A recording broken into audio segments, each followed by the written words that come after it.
ಬಿಜೆಪಿಯಲ್ಲಿನ ಬನ ಬಡಿದಾಟ ಹೈಕಮಾಂಡ್ ಅಂಗಳದಲ್ಲಿದ್ದು ಸದ್ಯ ಮುಗಿಯುವ ಲಕ್ಷಣವೇ ಕಾಣ್ತಿಲ್ಲ.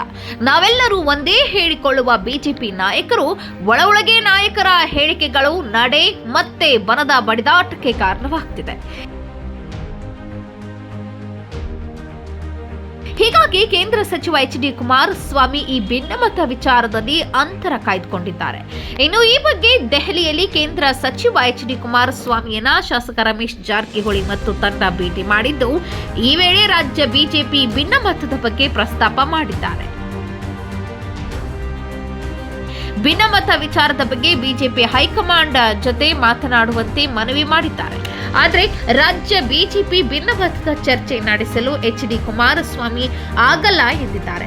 ಸಲಹೆ ನೀಡಬೇಕಿದ್ದರೆ ಪಕ್ಷದ ಅಧ್ಯಕ್ಷ ವಿಜಯೇಂದ್ರಗೆ ಹೇಳೋಣ ಅಥವಾ ಸರ್ಕಾರದ ವಿರುದ್ಧ ಹೋರಾಟದ ಬಗ್ಗೆ ರಾಜ್ಯ ನಾಯಕರ ಜೊತೆ ಚರ್ಚಿಸೋಣ.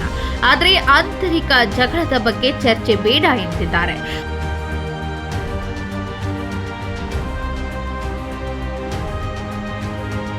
ಆ ಮೂಲಕ ಬಿಜೆಪಿ ಆಂತರಿಕ ಜಗಳಕ್ಕೆ ಕೈ ಹಾಕೋದು ಬೇಡವೆಂದು ಎಚ್.ಡಿ. ಕುಮಾರಸ್ವಾಮಿ ತೀರ್ಮಾನಿಸಿದ್ದಾರೆ. ಅದರಲ್ಲೂ ಮಾಜಿ ಸಚಿವ ರೇಣುಕಾಚಾರ್ಯ ಯಡಿಯೂರಪ್ಪ ಉತ್ಸವವನ್ನ ಮಾಡ್ತೇವೆ ಅಂತ ಕಡ್ಡಿ ಮುರಿದಂತೆ ಹೇಳಿದ್ರು. ಯಾವ ದೊನ್ನೆ ನಾಯಕನ ಅಪ್ಪನೆಯೂ ಬೇಕಾಗಿಲ್ಲ, ನಾವೇ ಹಣ ಹಾಕ್ತೇವೆ ಎಂದಿದ್ದಾರೆ.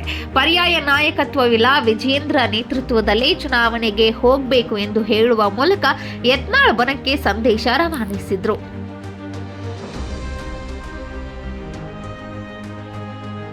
ಹೆಚ್ಚಿನ ಸುದ್ದಿಗಳಿಗಾಗಿ ನೋಡ್ತಾ ಇರಿ ಕನ್ನಡ 9 ನ್ಯೂಸ್.